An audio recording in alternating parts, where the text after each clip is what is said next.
I'm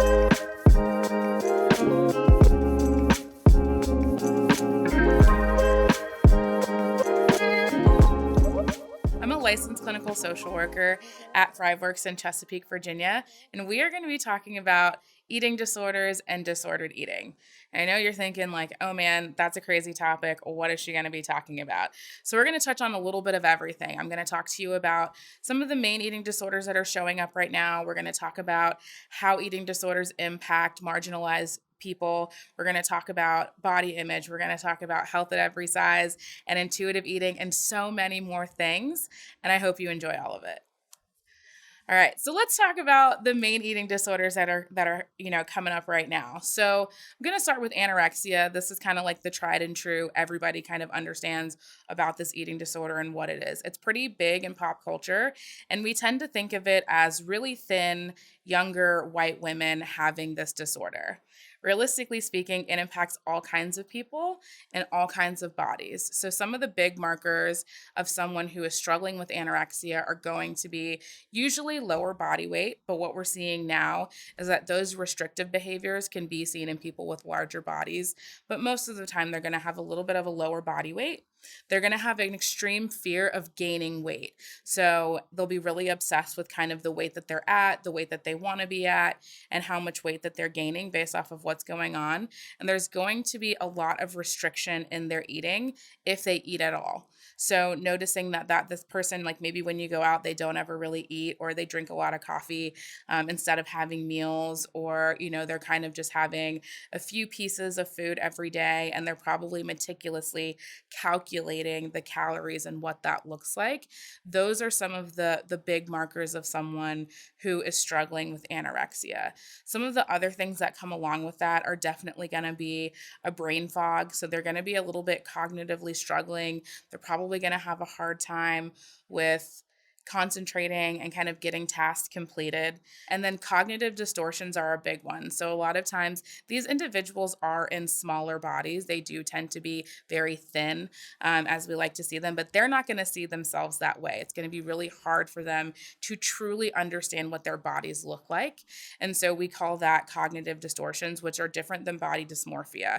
So cognitive distortions really just mean that person's view, their ability to cognitively understand what their body looks like, is vastly distorted by, anywhere up to like 10 times what their body actually looks like.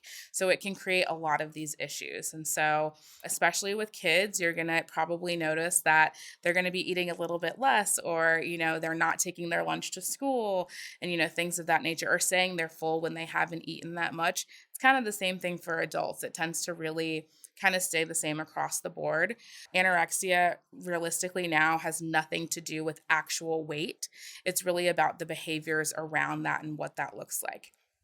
One of the other things that comes up a lot with anorexia that a lot of people don't think is a normal thing is the binge restrict cycle. So a lot of times individuals are restricting heavily for days, weeks at a time. Then they eventually get hungry because your body does want to eat, and then you end up binging. And so then the shame comes back after that. The distortions become worse, and then you get back into that restriction. So what we see is that restriction always leads to binging. And so they get stuck in that restrict binge cycle. And so that's going to be a big thing with anorexia.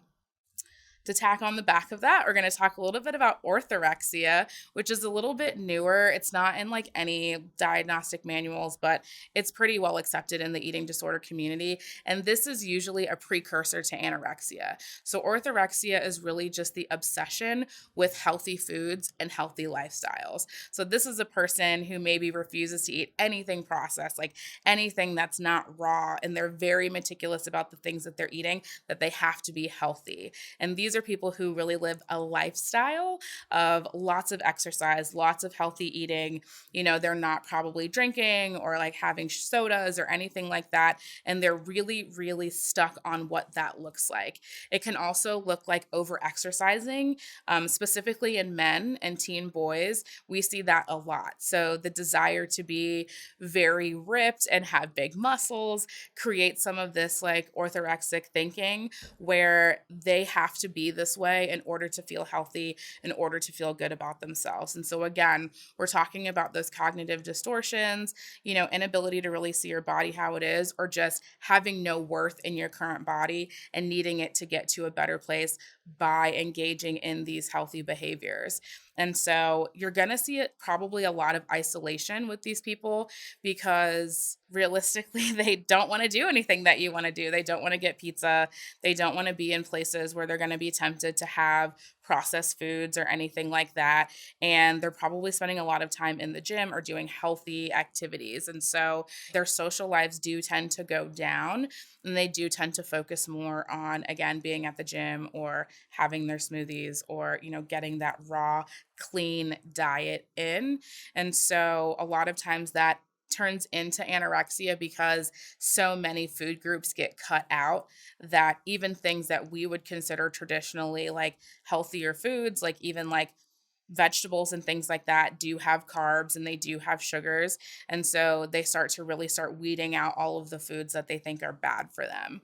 And so if you're struggling with that, just understand that it is serious. It's not just like a lifestyle thing. Like if you're feeling obsessed about the healthy lifestyle, the healthy diet, and there's so much restriction in your food that you're down to maybe eating only one or two food groups, this is definitely a thing to be concerned about and to be looking at and trying to figure out what you can do.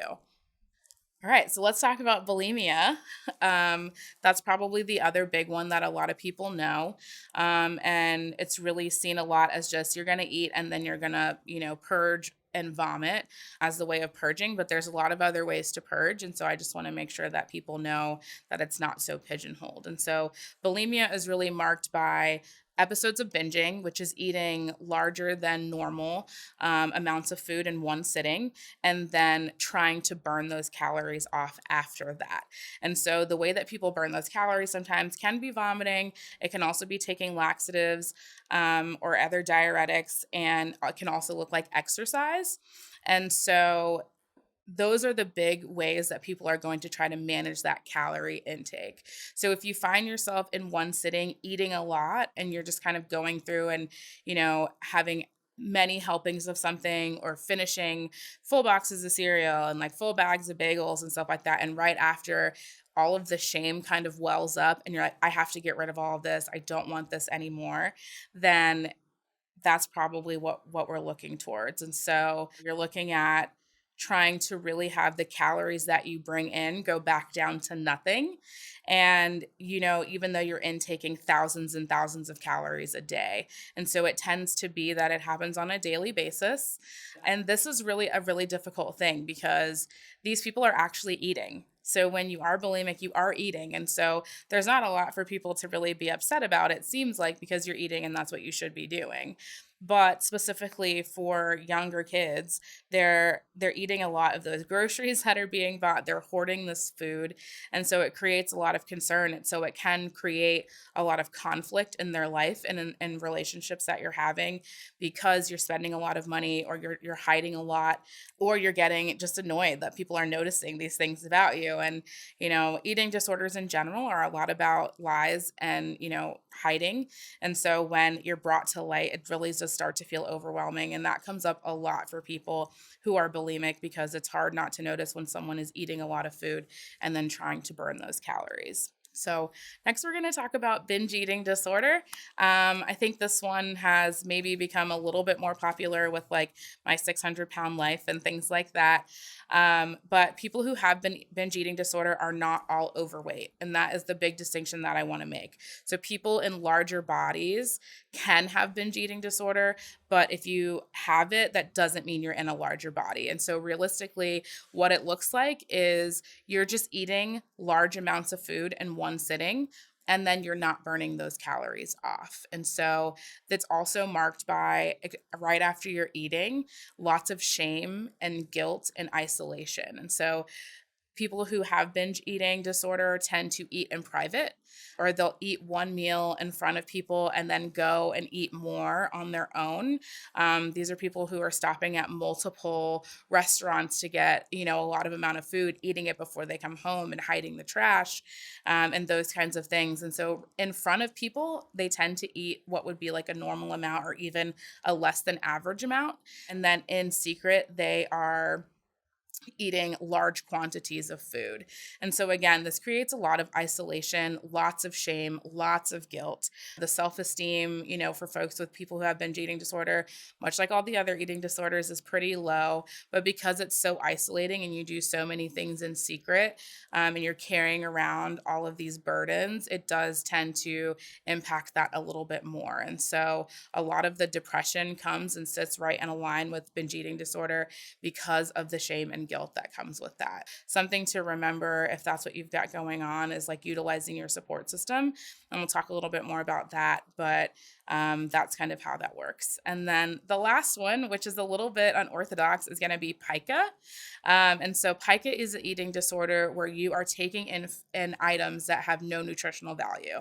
So I'm sure we've seen this on TV with like ice and like rocks and sand and things of that nature, but we're starting to see that it's coming up a lot more in children and adults. And so the one thing to know about pica is that usually it stems from some kind of nutritional deficiency.